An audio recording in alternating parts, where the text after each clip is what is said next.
नमस्कार दोस्तों। जैसा कि आप सब जानते ही हैं कि मिथुन राशि वाले लोग बहुत ही सीधे साधे होते हैं। हर कार्य को बहुत ही सोच समझ कर करते हैं। ये लोग ज़्यादातर दो काम एक साथ करते हैं। इनका रुझान बिजनेस की तरफ ज़्यादा रहता है क्योंकि इन पर बुध ग्रह का प्रभाव रहता है और बुध वाणी का, चंचलता का और बुद्धि का भी कारक है। जिस वजह से मिथुन वाले लोग ज़्यादा बोलने वाले, चंचल और बुद्धिमान भी होते हैं।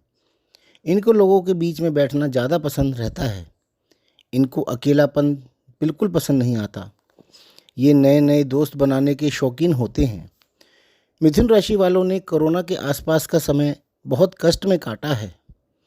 जनवरी 2020 से जनवरी 2023 तक का यह शनि के मकर राशि में गोचर का समय सभी के लिए बहुत ही कष्टकारी था, किंतु मिथुन राशि वालों के लिए यह ढैया का समय था।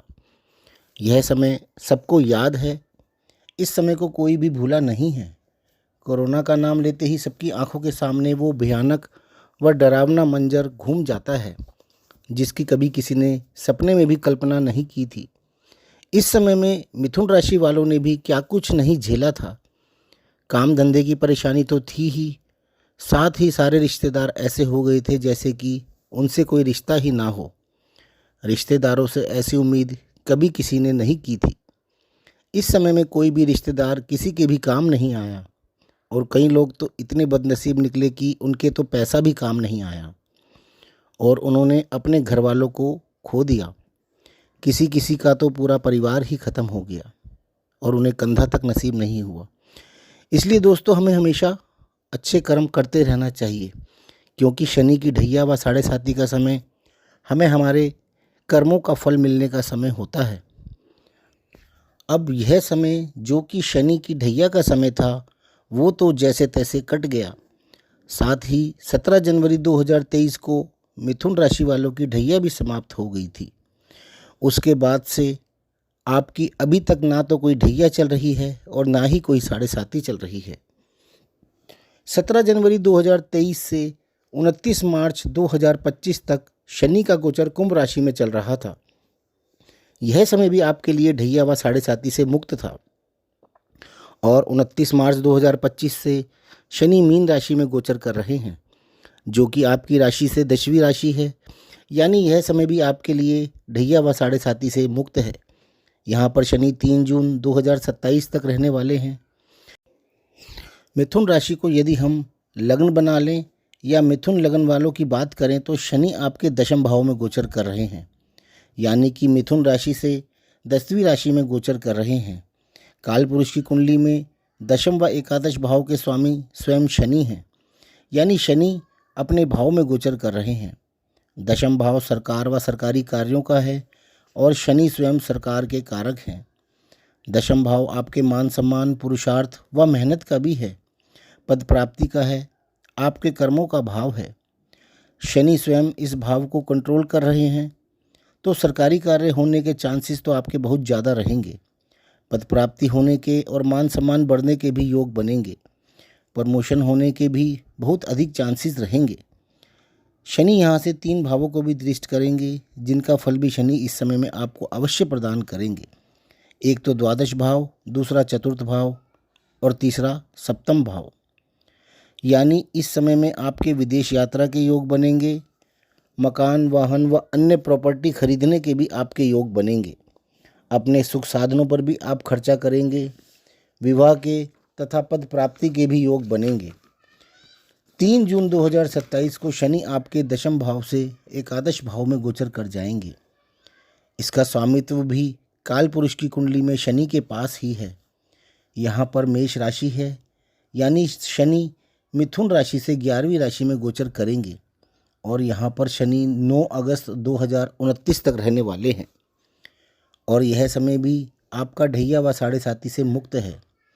यानी आपका यह समय भी बहुत ही अच्छा व्यतीत होने वाला है। किंतु 9 अगस्त 2029 को शनि वृष राशि में प्रवेश करेंगे जो कि आपकी राशि से 12वीं राशि है। यानी ये समय आपकी साढ़े साती शुरू होने का समय है। इस समय से करीब 7.5 साल तक यानी शनि के 3 गोचर वृष, मिथुन व कर्क आपकी साढ़े साती का समय रहेगा। 9 अगस्त 2029 से 31 मई 2032 तक शनि वृष राशि में आपकी राशि से 12वें भाव में रहेंगे। इसे साढ़े साती का प्रथम चरण कहते हैं।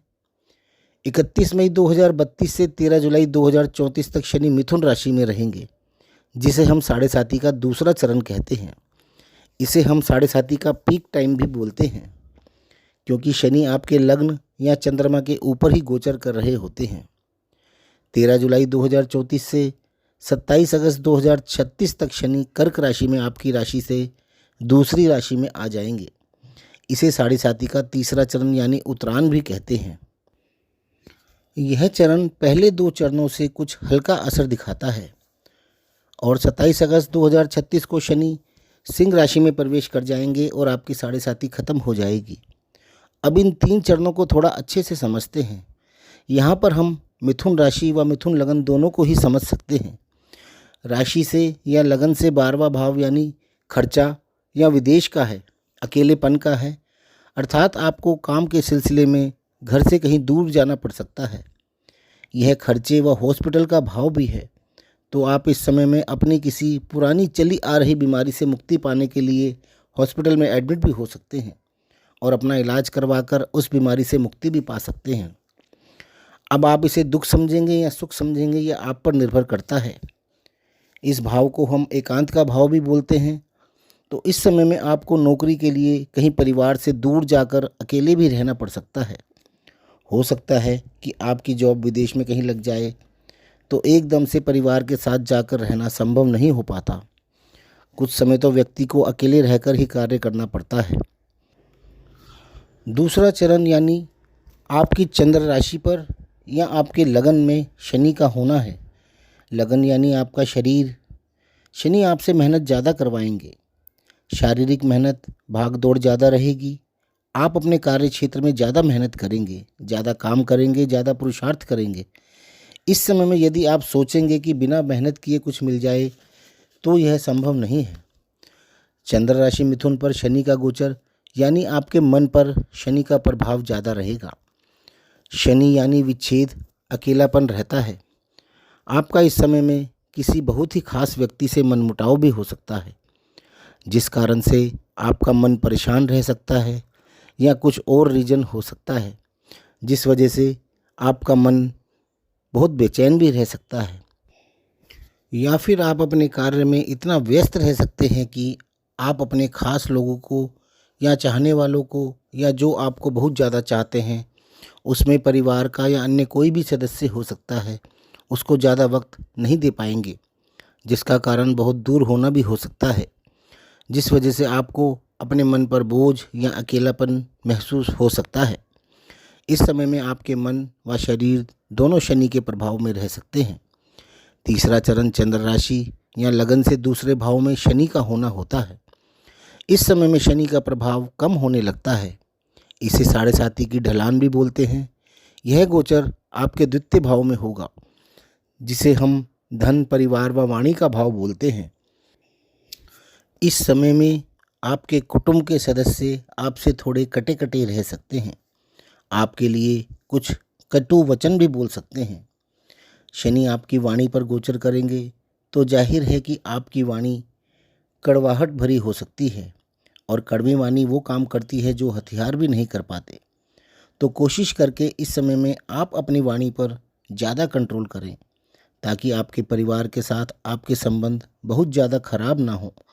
बाकी समय तो अपना खेल खेलकर ही रहता है, किंतु आप इस समय में भगवान का नाम अवश्य लेते रहें और अपने कर्म अच्छे रखने का प्रयास करते रहें। शनि का काम इंसाफ करना होता है।